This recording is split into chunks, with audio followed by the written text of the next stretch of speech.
All right, guys, welcome back. What we're going to tie today, this is a Rogue Stone Giant. This fly imitates a squaw hatch. Very productive fly for the shoots, Hawaii. The Rogue, of course, it's where it gets its name from. Works very well. The body that we're using today, I pre-make these. These are 2mm foam and black and orange sandwiched together. If you guys want to see how I make these, leave a comment below and I'll make a video for that. The hook that we're using is a 1280 and a size 6, 2X long. Thread that we're using today is unwaxed 140 in black. The underwing, we're using natural white CDCs. For the overwing, we're using elk mane, just a small clump of that. And then for the head and the overwing, we're using natural coastal deer. Very, very productive fly. I recommend you tie some of these if you're going out west. All right, so we're gonna start, get us a base of thread down. Normally we'd start up front, but we're gonna start a little further back today. We wanna leave this front part of this hook open for building up the head. You can get these stamps for cutting out these bodies to give you that segmented look. We're gonna come in, we're gonna catch that in. We're gonna advance the thread under the foam body and then pinch it off and tie it in right there. Nice tight turns. Anytime you're gonna cross over, you wanna try to cross over with the thread color that you're using. So that'd be the black.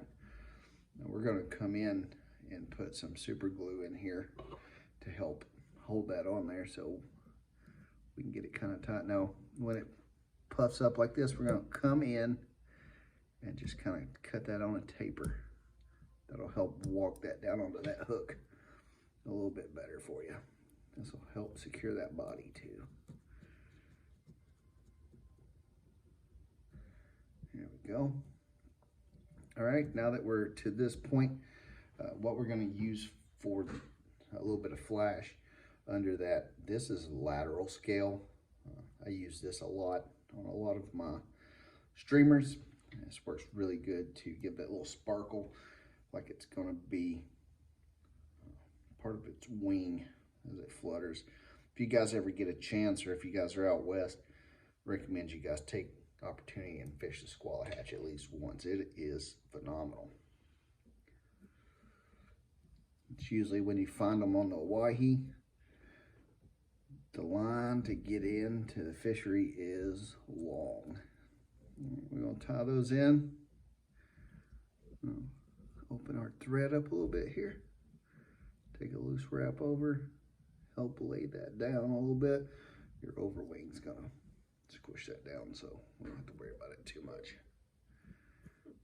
All right. Now, these things are gonna be taking a lot of abuse. Fish that are going to be eating these are rather large, very aggressive fish.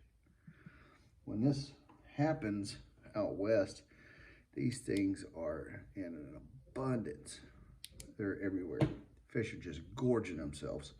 First time I seen a video of it, I was like, I have to go out there for that. Went out there and fished it, and it was everything I hoped it'd be. All right, now we're going to come in and take a clump of this elk mane. This is a late season hair. You can tell if it's late season. It's extra. It's got a whole lot of extra underfur. So when you come in, you open that up and you pull all that out. That's all your underfur. If you don't take this stuff out, when you put this hair in the stacker, your ends won't line up. It'll just do whatever it wants to do. You don't want to overdo it on this. This is just to give that illusion of a tucked in wing. As you can see, they're extra long. The elk mane does very good. Come out by the point and take all that loose stuff out. Don't need it. Okay, we're gonna come in and measure. You're gonna stop this just about at the end of the body. Nice controlled pinch. Don't let it roll around on you. Hold it on there nice and tight. Here we go. get it where you want it. Spin your thread clockwise. Tighten that up. There we go. Come in and clean this part out. Just like that. Well, these bigger flies, I like to come in and make sure it's good and secure. I'll come in and hit it with UV. I'll come in and hit it with super glue. I don't want it to go anywhere, because these flies will get absolutely destroyed on the water when they're fishing with these big rainbow. For you new guys, this part could be a little tricky, because instead of coming out on your dominant tying hand, you're going to come out tips first on your non-dominant hand. So you'll be tying tips toward the front of the fly instead of tips back. I'll show you what I'm talking about here in just a second. Don't need it too big of a piece. You want to come in and clip that off right near the bottom of that patch. And just like that elk mane, you just rotate that out and get that out. There's a couple different ways to get all this under fur out. You can come in with your bobbin or biking and pick that out. But what I like to do is have a pet groomer that I like to keep on my desk. Pop the top piece of it off. I've been using this for years. Works really good. When I was a new tire, I actually used a piece of Velcro. Worked out pretty good. All right, we gotta get that stuff out. You want that stuff out of there, or your hair's not gonna stack, and get those tips lined up. All right, there we go. All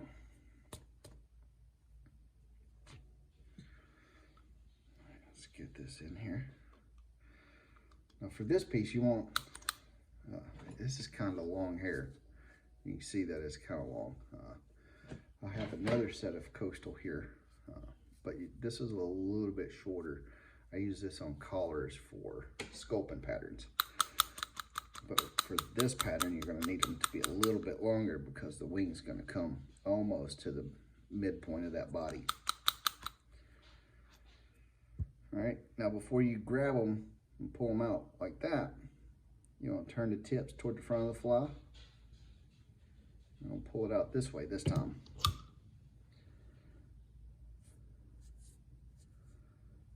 I like to make sure they're all going to be going pretty much the same way. Now while I'm holding on to that, I'm going to advance this thread all the way up. Okay, now we're going to come in and measure. That should give us about the midpoint of our fly. Change hands. I'm going to straighten these ends up. That way they're not all over the place. Okay. Now, clockwise spin on your thread. Change hands one more time. Loose wrap 1, loose wrap 2, holding, pinching tight, 4-finger thumb. And then you can let that spin through. Which that's okay, because we're going to fold all this to the rear. Now that all that's there, we're going to pull it all to the rear, wiggle your thread, and just get it to come through. That way you don't trap anything. Just like so. Cool. Almost.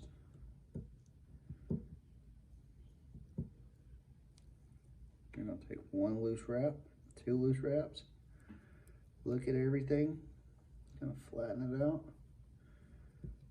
hold it good and tight, pull. You don't want to pull too hard, or this is going to flare all the way out, just enough to be able to tie your legs in. Now for the legs, you can come in with round legs, or whatever you want to use, round legs like this. What I like to use, since this is a dry fly, I just come in with a piece of black flexi floss. I cut 1 in half, and then I divide that up into 2. That gives me the legs on both sides. Ends up being just about right. If you want to shorten them, you can. Don't have to. Your fly, you got to fix it. All right, we're going to come in, line them up, get them where you want them. Hold on to them right there. Here we go. Come to my side, same thing, 50-50, come up, lock it in. There we go. Well, he's trying to get away from the center. There we go. You can come in and trim that out so it don't float upside down on you. Once you lock it,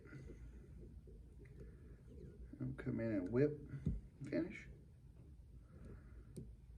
I usually don't get carried away on the whip finish on these because I'm gonna put some resin on them. One of the few flies that I actually make sure I put resin on. We're in here, we might as well come in and get rid of those. That way, that fly will lay flat down on top of the water. Come in, I hit the leg and the collar with some resin here. And if you guys want to see a video of this, I think one of my friends has got a video of us on the Deschutes River. He knows who I'm talking about. It's actually who these are going to. It's supposed to be a surprise for his box, but I figured I was spinning these up. I might as well put a video of them on there. Like I said in the beginning of the video, if you guys want to see how I made those bodies, just leave a comment below and I'll go ahead and put that video up for you guys. Hopefully you guys like this. Hopefully you get an opportunity to fish it. Now you can tie this in a smaller fly. It floats well in fast water. Got any questions, leave them in the comments below. Like, share, and subscribe. Go check us out over on Facebook. If there's anything you guys want to see tied, like always, let me know. I'll come in and spin them up. And until next time, tight lines.